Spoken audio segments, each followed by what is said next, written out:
All right, so we're going to talk real quick just about scholasticism, which is a model of learning that came out in the high Middle Ages, 1200s or so. It was a method of learning that had an emphasis on what's called dialectical reasoning, of trying to figure out from A and B what's going on and how they compare and contrast to come to a conclusion. It was extending knowledge by inference instead of deduction, right? Like, you're not trying to take a math puzzle and deduce out what's next. You're trying to say, well, this guy said this guy said this. If we put them together, they contradict. How do we resolve those contradictions?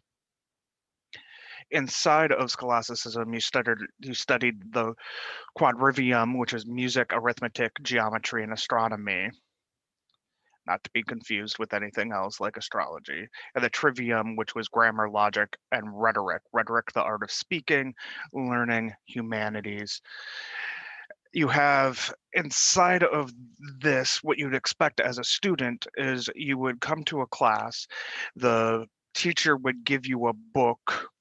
You were expected to read that book or that article or whatever by the time you got there. And you would also have other books by or works by other authors on that subject. You would come to class with points of disagreement written down. Now, these aren't your disagreement necessarily. These would be how author A and author B disagreed. That was the point then. Then you were supposed to figure out how to turn those two sides into an agreement, whether that's going, well, all right, so this guy, or person is honing in on the ambiguity of person A's language. All right, but if we take person A's language to mean what commonly it would mean, then this works. Inside of that, you do have the logical analysis. Like, it makes sense that this makes sense because of the argument. And you're trying to bring the two together while losing as little bit of the argument either made as possible. And in class, then you would argue with the teacher. They would ask you for what disagreements you saw, what agreements you saw, and then you would run through how you put that together. And then what would happen is that you would go through this process. So you read the authoritative text followed by a commentary. You then reflect and appropriated the text. You thought about it, how they went together. Then students ask the questions that might have occurred to them during that thought process. Then the teacher and the student would argue. The next day, all arguments would have been summarized in the final position given. And you can go back and forth, back and forth, back and forth. And this is how you learned. It was all about arguing, but it wasn't based upon necessarily what you thought. It was what other people had said before you that you agree with. Um, I know this is small, but you kind of could see this from Thomas Aquinas's Summa Theologica, was published about at the same time, where he has a question.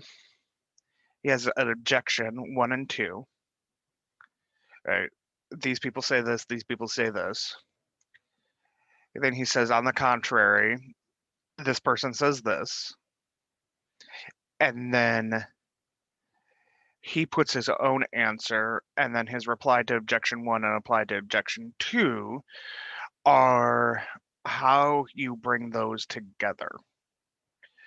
And that's what school would be in the high Middle Ages. Now, not a lot of people would be schooled, and you would have a lot of problems getting into the schooling. especially if you were lower class, but higher class, nobles, lords, those people would go through this type of teaching. And even though it would be run a lot of times in the monastery or by the church, it's not all theology, it's not all Christianity that's being taught. Teaching the sciences, teaching the math, and seeing that science and math advance through this way of questioning. This person says the world is, this far from this star. Right? This person says it's not. Let's go through, find their dispute, how this works.